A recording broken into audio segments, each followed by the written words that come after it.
Hey everybody, it's Levy Lee here. I'm preparing to go to New York, fly in tomorrow for the Woody King Memorial Service on Monday, the 27th.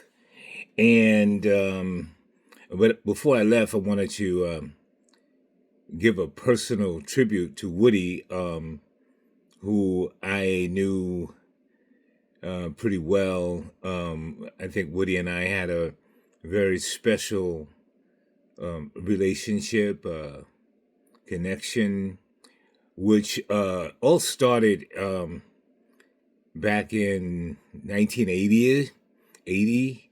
I had just graduated from Cheney State College in Pennsylvania and made up my mind. I knew I wanted to be an actor.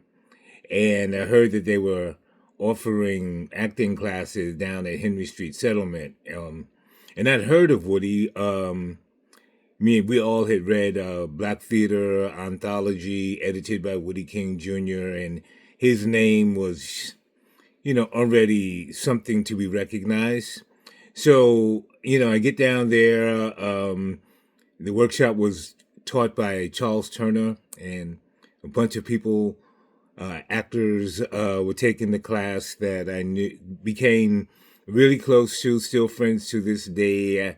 Too many to list the names, but it was an exciting time. And when Woody would come through, either to just kind of observe the class or just passing through, we all would get really quiet. And, it's Woody King, you know, Woody King Jr., and everyone would just, he was bigger than life, and there was a reverence for him.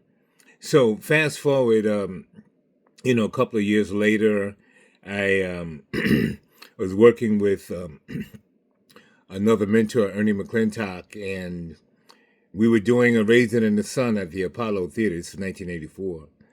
And I played Walter Lee in the cast with the late, great Minnie Gentry and, of course, Tupac Shakur, may he rest in peace. An amazing cast with Carolyn Jenkins, Helen Butler, Gregory Wallace, Charles Watts, and Bruce Jenkins. And it was an amazing show. And afterwards, Woody was there. And afterwards, he had some very, very nice things to say to me about my Walter Lee. And from that moment on, it was like, well, that was like my coming out party, in a way. As a New York actor, people began to know who I was. But Woody, no matter where I was, right, and Woody was there, he called me over and put his arm around me. Levy Lee? Yeah, I mean, he played Walter Lee at the Raisin in the Sun at the Apollo and blah, blah, blah, blah, blah, blah, blah. And he would always show up, at productions that I was doing back then, not for me, but for, because he was very close with very close with Ernie McClintock and my mentor, Nathan George, another mentor, and of course, Gertrude Jeanette, right? And, I started writing and I landed a fellowship to the University of Iowa, and I left the New York scene for a few years and went out there to get my MFA in playwriting. And then from there, I went out to LA, and the Roby Theater was producing one of my plays in the Haitian trilogy. And this particular night, I'm coming up to the theater, and who's standing in front of the theater but Woody? And I'm like, Woody, what are you doing here? And he said, well, man, I had to come and see your play. Everyone's talking about your writing. I know you as an actor, but I want to come and see what all the talk is about. And that was great, Woody came to see the play. And then afterwards, I said, hey, Woody, let's go get something to eat. People are going to eat, and he said, oh, no, I got to get back to LAX and we got to get my flight. What do you mean? Oh, I just came out to see the play. You flew from New York to LA just to see my play. And he said, oh, yeah, I had to come and find out what it was all about. And Man, I can't even tell you how that made me feel. Right, I'm walking on a cloud because Woody King actually came that far to see a play of mine, and then after that, he produced a couple of readings of my work, Bow Wow Club and Smell the Power, and in 2006, he actually produced my play, The Stuttering Preacher, because it's two characters, right? Because he always said, "Man, I want to produce you, Leah, but you got too many characters. You got too many characters. I can't afford to do a play with all those characters."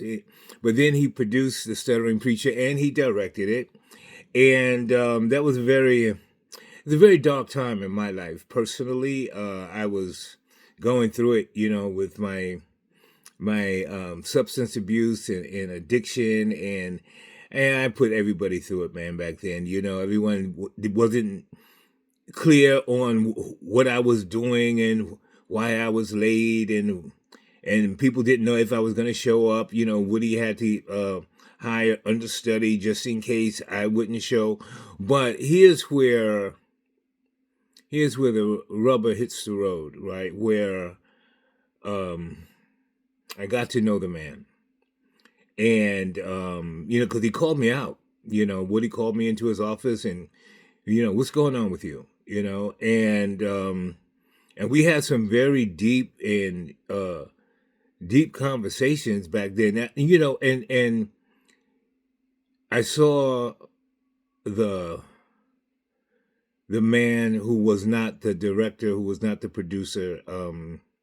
He was more like a father figure um, then, and he cared, and I was in the middle of it. He could have fired me. He could have let me go. Forget about that guy. I'm in New York City. There are tons of actors and tons of writers. I don't need to be worried about him. But that was not Woody.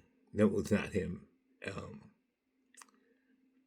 I got to really know that man. Yeah. So I'm sober now. I've been sober 17 years at this point. Um, and I don't think I know that Woody had a great deal to do with that. He's a piece of that because of how he dealt with that situation. I mean, we got through that situation. Didn't have to cancel the show. We got great reviews. And Joy Sylvester, shout out to you because you were there with me, during that time, with me on stage, and what I was doing. Oh my gosh, there were times I was sitting in Woody's office and we talk, man to man, black man to black man, and he said, "Man, you know what I love about you, man? You out there in the street, you hanging out with gangsters, and you got a master's degree." He said, "Yeah, I just love that." I Woody, man. Yeah, so I got sober, and I would see Woody out and about. He'd come to see everything that I was doing, whether it was a reading of a play of mine, or whether I was in a play or a reading. Woody was there all the time, and I'd see him down at the National Black Theater Festival, and it was just an honor to sit with him, in North Carolina with the table full of other artists, and be a part of that and be recognized, with the king. It meant so much to me. I'm eternally grateful to have known Woody King. Um, uh, the only regret I have is that in the past few years, I live in LA, and I go back to New York a lot, but didn't have the chance to see him more, and to just be in his presence, you know.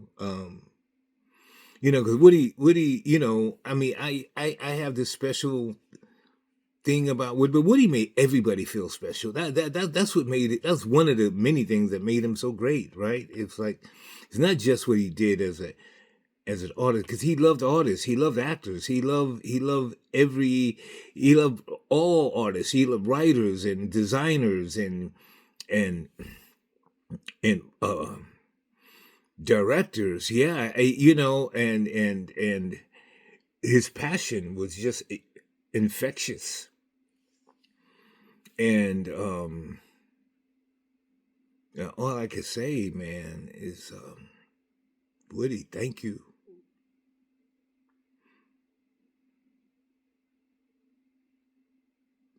Thank you, man. Thank you for being you. Thank you for impacting my life the way you did.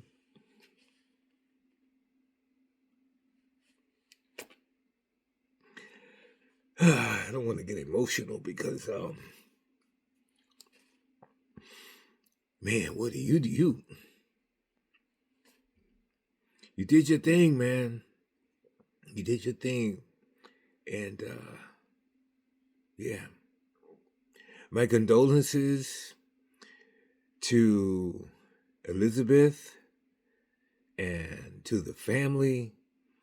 My heart goes out. But you know, like I know, that Woody King Jr. was just a great man, and we got to know a great man in our lifetime, you know. And yeah, that's all I got right now. All right, thanks, Woody.